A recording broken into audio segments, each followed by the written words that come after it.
Olá pessoal, esse é o segundo vídeo que fala dos controles com as tabelas de venda do SIG.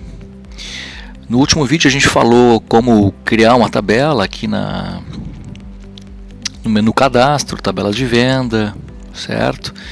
Vimos como a gente pode associar uma tabela, né? Eu crio uma tabela B com relação a uma tabela A e considero que os preços da tabela B vão ser 10% acima dos preços da tabela A e assim por diante. O que faltou aqui foi mostrar a criação de uma tabela, que eu vou chamar aqui de tabela E, certo? Tabela E que vai ser, por exemplo, custo médio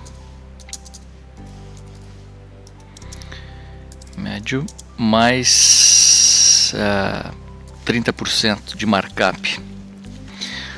Vamos mostrar o cálculo automático que eu não falei semana passada, dizendo que eu tenho uma tabela de preços onde o meu preço de venda vai ser 30% acima do custo médio. Para isso eu coloco, lembre-se que aqui é uma mera descrição, né? Isso aqui não é nenhuma fórmula nem nada. Então aqui eu vou colocar o meu markup de 1,30. E para facilitar a criação da tabela com os itens de uma tabela já existente, eu vou colocar aqui a tabela A como referência. Não vou colocar percentual de reajuste e nem vou manter o vínculo, porque eu só estou usando essa tabela de referência para criar essa minha tabela E já com todos os itens que estão na tabela A. Dou um OK aqui e pronto. Criei minha tabela E.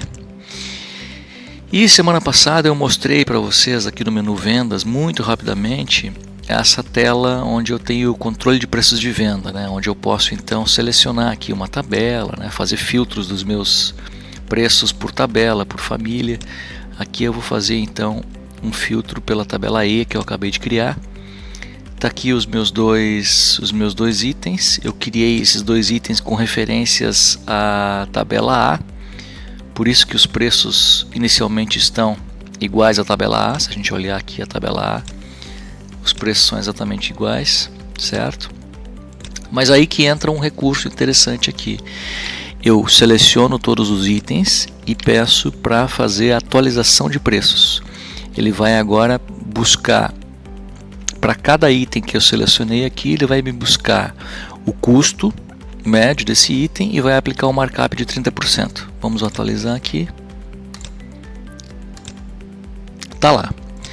Aqui provavelmente o custo deve estar como zero, por isso que veio zero para cá, mas esse 624 aqui, vamos dar uma olhada no custo desse item aqui no break. Vamos olhar aqui no estoque. Tá aqui o meu no break. O custo dele, custo médio, R$480. Se eu aplicar o markup de 30%, eu chego no valor que está especificado aqui, R$624. Ok? Nessa mesma tela eu ainda tenho algumas outras funcionalidades aqui. Eu tenho um recurso muito interessante aqui que, caso se permita, né, caso exista um acordo com o cliente, uma vez que eu tenha uma mudança numa tabela de preços e eu já tenha pedidos colocados junto a clientes, e como eu falei, caso exista uma concordância desse cliente, eu posso atualizar o preço dos itens de pedidos em aberto que usem essa tabela, por exemplo. Certo? Então, por exemplo, eu tive uma mudança aqui nos preços dessa tabela E. Todos os pedidos abertos que usam a tabela E, se eu clicar nessa opção aqui, eu vou atualizar esses pedidos com os novos preços. Ok? Aqui também tem uma opção interessante que é abater ou aumentar preço, né? Para qualquer tabela que eu tiver. Essas tabelas, essa tabela E aqui, por exemplo, que está relacionada ao custo do meu item, não tem muito sentido eu fazer isso, mas na tabela A, por exemplo, né? Se eu vier aqui na tabela A, selecionar todos os meus itens, e pedir aqui abater ou aumentar preço, né? Eu posso dizer aqui, eu quero aumentar a minha tabela A em 4%. Eu dou aqui esse percentual e ele já me faz o aumento aqui na tabela A.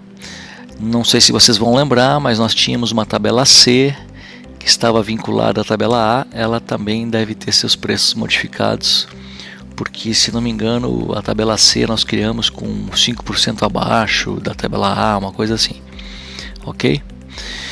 Então, basicamente é isto, tá?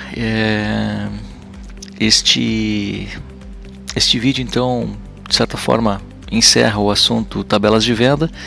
A gente fica à disposição para quaisquer esclarecimentos e dúvidas de como usar esses recursos na situação de vocês, nos controles de vocês, e espero que tenham gostado. Até uma próxima, um abraço a todos.